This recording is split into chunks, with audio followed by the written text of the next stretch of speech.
क्योंकि कमोडिटी है, जो प्राइस एस्केलेशंस होते हैं या प्राइस फ्लक्चुएशंस होते हैं रादर, उसको कैसे एडजस्ट करते हैं? क्या आपका कोई है मैकेनिज्म ऐसा? तो लास्ट ईयर आपने कितना सेल्स रिपोर्ट किया है सर? एक हमको ऑर्डर बुक का भी एक आप आइडिया दीजिए। अगले 5 साल में आप कंपनी को कहाँ लेके जाना चाहते हैं? क्या विजन है आपका?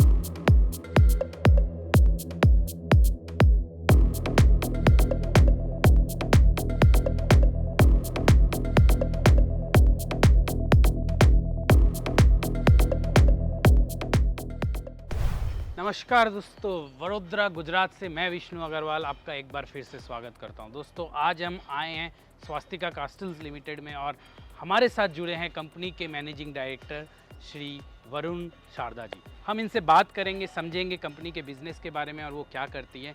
ये बताना बहुत ज़रूरी है कि कंपनी बहुत जल्द अपनी एक एसएमई आईपीओ लेके आ रही है। हम जानेंगे इनसे कि आईपीओ के जो प्रोसीड्स आ रहे हैं वो कहाँ ये यूटिलाइज़ करने वाले हैं। दोस्तों इसलिए वीडियो को अंत तक ज़रूर देखिएगा। आशा करता हूँ ये वीडियो आपको अच्छा लगेगा। एक small disclaimer, this is not a buy or sell recommendation. हम ये कन्वर्सेशन आपके सामने इसलिए लाते ताकि आप कंपनी को और बेहतर तरीके से जान पाएँ। दोस्तों चैनल को सब्सक्राइब और वीडियो को लाइक करना मत भूलिएगा। चलिए मिलते हैं वरुण जी से। सर स्वागत है आपका स्टॉक नॉक्स में। Welcome to stock knocks. Welcome to Swastika Castal limited. Thank you so much, thank you. Sir generally हमारा पहला प्रश्न यही रहता है, क्या आप क्या करते हैं और अपने बिजनेस के बारे में बताइए। उसके लिए आई थिंक अपने अंदर चलते हैं, फैक्ट्री के पूरा अंदर? फैक्ट्री के अंदर में Okay. अपने आप को मैं पूरा प्रोसेस दिखाते दिखाते will explain about the business. तो चले चलिए। चलिए।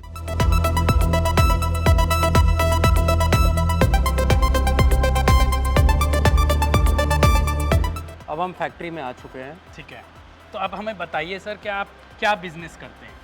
देखिए हम लोग एल्यूमिनियम कास्टिंग्स बनाते हैं। बेसिकली नॉर्मल वर्ड में हम लोग बोलते हैं इसको एल्यूमिनियम फाउंड्री है हमारा। ठीक है। हम लोग रेडी टू यूज़ प्रोडक्ट अपने कस्टमर रिक्वायरमेंट के हिसाब से बनाते हैं। ठीक है। तो उनके पूरे फिटमेंट ड्राइंग्स के हिसाब से वी सप्लाई देम प्रोडक्ट्स। ठीक है, तो इसमें 2-3 इससे जुड़ा हुआ सवाल। जब आप एल्यूमिनियम फाउंड्री बोलते हैं मतलब आप रॉ एल्यूमिनियम को गलाते हैं जी, और उससे जो निकलता है उस मतलब आपके कस्टमर स्पेसिफिकेशन डिज़ाइंस के हिसाब से आप उनको एक प्रोडक्ट बना के देते हैं, करेक्ट। राइट? तो Correct. ये रॉ मटेरियल क्या होता है सर? आप सो जैसे हम लोग रॉ मटेरियल में अपने इनगॉट्स खरीदते हैं। ठीक है। नाल्को है, हिंडाल्को है, प्लस अदर जो बाकी सप्लायर्स भी है हमारे, जो हम जैसे एल्यूमिनियम अलॉय खरीदते हैं स्पेसिफिकेशंस के हिसाब से। हम अपना भी अलॉय खुद बनाते हैं इन हाउस जब ज़रूरत होता है। एंड उससे हम लोग मेल्ट करके उसका पूरा प्रोसेस इन्वॉल्व है, खाली मेल्टिंग नहीं है, उसमें पूरा प्रोसेस इन्वॉल्व है। और उसको करने के बाद में हमारे जो कस्टमर के डिज़ाइंस के जो डाई बने रहते हैं या मोल्ड्स है, हम उसमें उसको पोरिंग करते हैं। एंड पोरिंग करके उसमें से एक शेप आता है अच्छा उस प्रोडक्ट का। Then the next process starts on that. ठीक है, तो सर क्योंकि आप प्रोसेस की बात कर रहे हैं, before I start asking you some other questions and questions related to DRHP, क्या आप अपना मैन्युफैक्चरिंग प्रोसेस हमें बताएंगे starting from the raw material से? जैसे अपना रॉ मटेरियल है, रॉ मटेरियल जब हम खरीदते हैं एंड उसके बाद में भी रॉ मटेरियल में बहुत कुछ आता है, जैसे एल्यूमिनियम है, सिलिकॉन है, मैग्नीशियम है, manganese, copper, a lot of things comes as raw material. उसको हम लोग प्रॉपरली एक रेशियो के साथ मिक्स करते हैं depending on the customer drawing specification. जो स्पेसिफिकेशन कस्टमर का है उसके हिसाब से हम उसको मेल्ट करते हैं। मेल्ट करके उसको हम पोरिंग करते हैं as per there specification. And उसके अंदर भी बहुत सारे प्रोसेसेस है, उसको क्लीनिंग करना, उसको मेंटेन करना, डीगैसिंग करना, lot of things are involve. Okay, तो ये जो आप सारे जो रॉ मटेरियल्स लेते हैं और कुछ क्लाइंट्स के भी आप नाम लिए, बिफोर मेल्टिंग और जो आगे का प्रोसेस है, इसके पहले एक प्रश्न ये आ जाता है सर, क्या इसमें जो प्राइस, क्योंकि कमोडिटी है, जो प्राइस एस्केलेशंस होते हैं या प्राइस फ्लक्चुएशंस होते हैं रादर, उसको कैसे एडजस्ट करते हैं? क्या आपका कोई है मैकेनिज्म ऐसा? देखिए हमारा जितने भी कस्टमर है we have a PV formula, price variation clause है सबके साथ। अच्छा। सो हम लोग किसी के साथ मंथली, किसी के साथ क्वार्टरली, ठीक है, हमारा प्राइस वेरिएशन होता रहता है as per the raw material pricing जो इंडिया में गवर्न करता है, इंडियन प्राइसिंग को गवर्न करता है। ठीक है। एंड हम लोग उसके हिसाब से हमारा प्राइस वेरिएशन होता है, परचेज ऑर्डर्स चेंजेस होते हैं। ठीक है। सो ये जो प्रोडक्ट्स आप बनाते हैं, जैसे यहाँ पे हम कुछ ये फर्नेसेस देख रहे हैं, कुल मिला के एक थोड़ी कैपेसिटी की हमको एक आइडिया दीजिए कि आपकी कितनी कैपेसिटी है। आपने मेल्टिंग प्रोसेस तक हमको बताया, इस बीच में भी और भी कोई प्रोसेसेस है? तो देखिए, जैसे मेल्टिंग प्रोसेस है, हाँ। अपने पास में यहाँ पे करीब करीब 9 फर्नेसेस लगे हुए हैं। ठीक है। 9 फर्नेसेस लगे हुए हैं। इसका capacity, we have ample of capacity in this particular thing. लेकिन एक कंपोनेंट को बनाने के लिए एज पर स्पेसिफिकेशन होता क्या है, हमें हमारे बहुत सारे प्रोसेसेस है इसके अंदर। जैसे हीट ट्रीटमेंट है, फेटलिंग है, मशीनिंग है, सीएनसी मशीनिंग और ये सब भी करते हैं, इंस्पेक्शन है, प्लस आपका टेस्टिंग मेथड्स है, जितने भी टेस्टिंग्स होते हैं वो सब कुछ इन्वॉल्व है इसके अंदर बनाने के लिए। It is a lengthy process. ठीक है। ये पूरा प्रोसेस जो हम लोग जो कस्टमर को डिलीवर कर रहे हैं उसके अंदर में मल्टीपल प्रोसेसेस है। ठीक है। एक हो गया फाउंड्री, जहाँ पे प्रोडक्ट बनता है, चालू होता है। ठीक है। वहाँ पे अपने पास में बहुत कैपेसिटी है। ठीक है। लेकिन जो हम जैसे जैसे आगे जाते हैं, जैसे सीएनसी मशीनिंग, हाँ। मशीनिंग करके फिनिशिंग जब करना पड़ता है, उसमें हम लोग आउटसोर्स करते हैं सब। ठीक है। ये सेकंड जो प्रोसेस है आपका सीएनसी वाला, सीएनसी मतलब थर्ड फोर्थ प्रोसेस में आता है। ठीक है। वो हमारा एक बॉटलनेक प्रोसेस है। अच्छा। एंड उसके बाद में फिर हम लोग टेस्टिंग भी करते हैं प्रेशर और हीलियम में, वहाँ पे हमारा बॉटलनेक बनता है। ठीक है। सो वो दोनों कैपेसिटी हमारे लिए एक चैलेंज है अभी इस समय। बाकी सब जगह अपने पास बहुत स्पेयर कैपेसिटी है। मतलब फाउंड्री के लिए आप अंडर यूटिलाइज्ड है। Yes. लेकिन बाकी दो जगह आप कैपेसिटी नहीं है, तो उसका आपको इंस्टॉलेशन या कैपेसिटी बढ़ाने की दरकार है। यस। तो लास्ट ईयर आपने कितना सेल्स रिपोर्ट किया है सर? सर लास्ट ईयर हमने जो उसके पिछले साल का था, we have crossed in month of January, we have crossed दो सेल्स। ठीक है। And February and March we have had a jump of around 20 to 25%। ओके। करीब आप 30 करोड़ का लास्ट फाइनेंशियल ईयर में आपने किया है। करेक्ट। इसमें क्या कॉम्पोजिशन आपका डोमेस्टिक सेल्स और एक्सपोर्ट में होगा? 35 और 65%। 35 डोमेस्टिक, एक्सपोर्ट 35 और 65 आपका है ये? यस। क्योंकि क्या आप यूएस में भी करते हैं? हाँ जी। तो अभी जो ये टैरिफ वॉर हो रही है, इससे कुछ फ़र्क पड़ेगा आपका? क्या मतलब क्या इफेक्ट होने वाला है? मेरे हिसाब से तो बहुत बड़ा एडवांटेज है। एडवांटेज है? बहुत बड़ा। कैसे, थोड़ा बताइए। तो दो तीन चीज़ देखिए, बहुत सिंपल है। हाँ। कि अपना जो भी एक तो हो गया है कि अपने जितना भी मटेरियल एक्सपोर्ट करते हैं ना, it is x works for us. Customer का ट्रांसपोर्टेशन आता है, कस्टमर अरेंज करता है, तो अपने लिए शिपमेंट का चैलेंजेस और टैरिफ चैलेंजेस अपने ऊपर में डायरेक्टली नहीं है कहीं पे भी। अच्छा। पहला चीज़। सेकेंड चीज़ है, जो ग्लोबली जो एक मूवमेंट चल रहा है with all the big customer जो हमारे हैं अभी इस समय, जो MNCs जो है, they want to exit China. पहले था China +1, now the thing is exit China policy. China से जब एग्जिट करना है तो India is the only market. अगर आप टैरिफ स्ट्रक्चर भी देखोगे, India is probably in my sense, in our business sense, it is at a very advantages situation at this moment. ठीक है। तो मतलब आप मतलब ये टैरिफ वॉर को भी अपने आपको पॉजिटिव दिख रहा है, क्योंकि चाइना एग्जिट पॉलिसी जो आप बोल रही है, चाइना +1 पॉलिसी में एक ग्लोबल सप्लाई चेन शिफ्ट होने का आपको लग रहा है। यस। ठीक है। क्योंकि हम लोग अभी बात कर रहे थे आपका डोमेस्टिक और सेल्स का, एक हमको ऑर्डर बुक का भी एक आप आइडिया दीजिए, क्या क्या ऑर्डर बुक है करेंटली आप? देखिए, अपने पास में जो परचेज ऑर्डर्स इन हैंड जो है, दैट इज़ अराउंड 15 CR। लेकिन अपना जो बिजनेस है वो चलता है ऑन फ्यूचर प्रोजेक्शन एंड शेड्यूलिंग्स। ठीक है।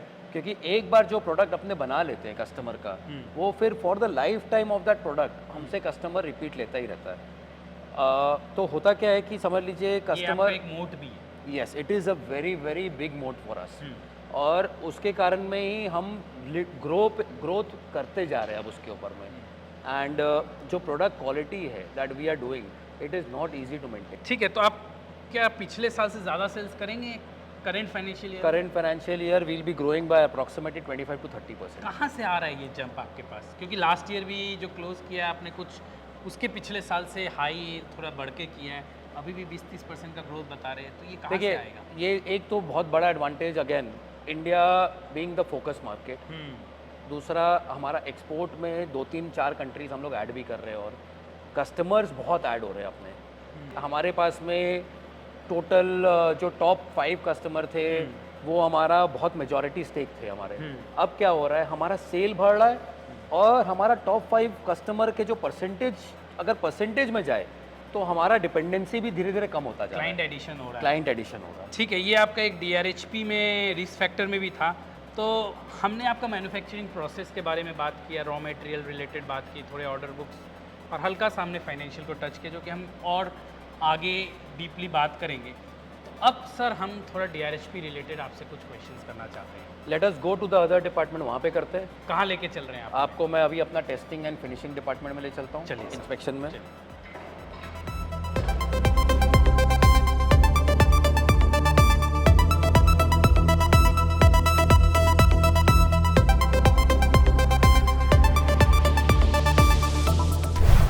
सर थोड़े DRHP रिलेटेड क्वेश्चंस। जी।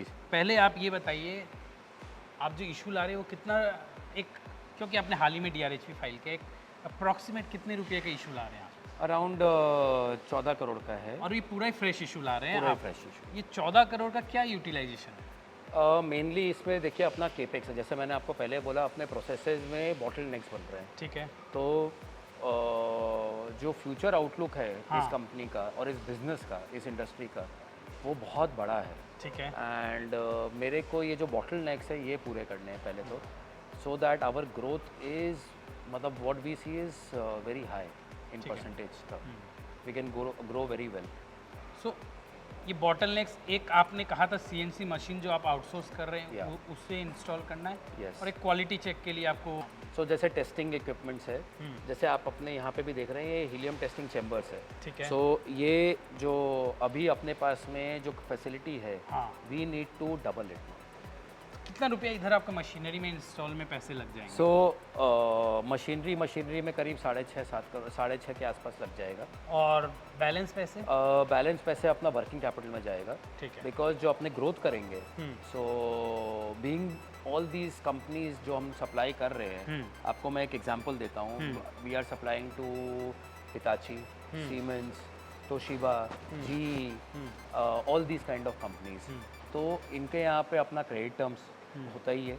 अपने एक्सपोर्ट भी कर रहे हैं तो इन्हीं सब कंपनीज के एक्सपोर्ट्स में भी कर रहे हैं, तो वहाँ पे भी डायरेक्ट क्रेडिट होता है। तो अपना जैसे जैसे अपना वॉल्यूम बढ़ेगा, बिजनेस बढ़ेगा, थोड़ा बहुत अपना डेटर्स भी बढ़ेगा। ठीक है सर। एक RPT एक ऐसा सेक्शन है जहाँ इन्वेस्टर्स के काफ़ी कंसर्न है। मैंने थोड़ा सा आपका RPT भी देखा है जो DRHP में रिपोर्टेड है। जी। उसमें एक विद्या मेटाकॉर्प बोल के एक कंपनी है जिससे आपके ट्रांजैक्शंस होते हैं। किस तरह के ट्रांजैक्शंस है वो सर, क्योंकि वो एसोसिएट कंपनी में क्लासिफाइड है? So it is pure and pure business transaction. They have a machine shop, CNC machine shop. हमारे कम से कम 7-8 वेंडर है मशीनिंग के। They are one of them and it is pure and pure business transaction. So जो CNC आप अभी बैठाना चाह रहे हैं, अभी आप जो जॉब वर्क करा रहे हैं, उनमें से एक वो भी है? वो भी है। जो जॉब वर्क करवा रहे हैं उसमें से एक विद्या मेटकॉप से भी करवा रहे हैं। अब हम लोग CNC इन हाउस बैठाएंगे। हाँ। और इन हाउस बैठा करके हम इन हाउस ही उसको कन्वर्शन करेंगे। ठीक है। कुछ लोन्स फ्रॉम डायरेक्टर्स आप भी दे रखे हैं, डायरेक्टर्स के साथ भी लेन देन है? यस। वो किस नेचर का है, क्या ज़रूरत पड़ जाती है? प्योर बिजनेस, जब भी समझ लीजिए कोई अपने को कुछ इन्वेस्टमेंट करना है या कुछ रॉ मटेरियल खरीदना है, या बिजनेस में अपने को जब रुपये का ग्रोथ के लिए जब रुपये का ज़रूरत है, it is pure business transaction कि भाई उसको हमने रुपया दिया है कंपनी को for a free flowing business. थोड़ा सा डेटर्स टर्नओवर रेशियो, यानी मतलब कितने दिन में आप जो वो माल बेचते हैं पैसे आ जाते हैं, और आने वाले दिनों में जब आपके पास वर्किंग कैपिटल आ जाएगा तो उस पैसे से क्या ये डेज इंप्रूव होगा, लिक्विडिटी इंप्रूव होगी आपका, या आप उधारी में ज़्यादा माल देने, कुछ आइडिया दीजिए। देखिए, पैसे आने से अपना जो कॉस्ट ऑफ रॉ मटेरियल है वो बहुत कम होगा। ठीक है। अपने वहाँ पे एक एडवांटेज आएगा अपने को। है। लेकिन जो डेटर्स है, हाँ। डेटर्स में अपने पास में फॉर एग्जांपल अगर अपना एक्सपोर्ट का पेमेंट 90 डेज़ में आ रहा है, हाँ। या 120 डेज़ में आ रहा है, अपने उसमें चेंज नहीं कर पाएंगे। ठीक है। लेकिन अपना रॉ मटेरियल का इनपुट है, अपना विथ एक्सपेंशन अपना जो थ्रूपुट है वो बहुत फास्ट होने वाला है। जैसे थ्रूपुट फास्ट होगा वो अपने लिए एडवांटेज वहाँ पे बनेगा। ठीक है। इसी से जुड़ा अंतिम 2 सवाल हम फाइनेंशियल्स रिलेटेड कर लेते हैं DRHP का, before we go and ask you about the vision and the क्या लार्जर पिक्चर है।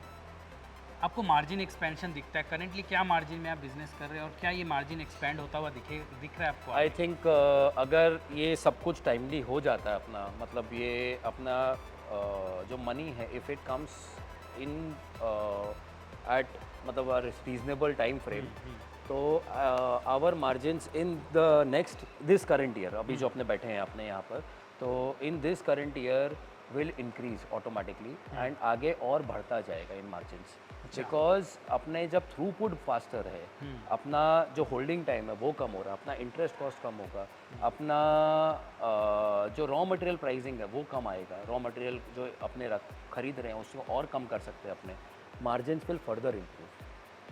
और अपने जो नए कस्टमर्स आ रहे हैं, जो अपने नए रिक्वायरमेंट्स है, जैसे मैंने बोला बहुत डिमांड है इस इंडस्ट्री में अब, तो जो डिमांड है और सप्लाईज़ है उसके लिए भी अपने को एक एडवांटेज मिल रहा है, प्राइस एडवांटेज भी मिलेगा। 20-30% का आप हमें एक रफ आइडिया तो दिए हैं जिससे आपका ग्रोथ होगा इन टर्म्स ऑफ सेल्स। आने वाले दिन में कुछ आइडिया देंगे कितना सेल्स और बढ़ सकता है नेक्स्ट ईयर, या यही रेंज में आप ग्रो करेंगे? नहीं, जैसे नेक्स्ट ईयर हमने बहुत कंजर्वेटिव फिगर दिया है, ठीक है, बिकॉज ये फंड आएगा, डिप्लॉय होगा, सब कुछ चालू होते होते थोड़ा टाइम जाएगा, तो हमने बहुत कंजर्वेटिव फिगर दिया है। उसके नेक्स्ट ईयर हमारा जो ग्रोथ प्लान है दैट इज़ अबव 40%। ठीक है सर, हमने आपकी DRHP के बारे में थोड़े बहुत समझने की कोशिश की, थोड़ा फाइनेंशियल्स को भी टच किया है। अब थोड़ा लार्जर पिक्चर और विजन के बारे में बात करेंगे, क्योंकि एक फाउंड्री है, बहुत ज़्यादा गर्मी है, क्या हम लोग बाहर चले? और लास्ट 2 अंतिम सवाल आपसे पूछे। डन, चलिए लेट अस गो आउट।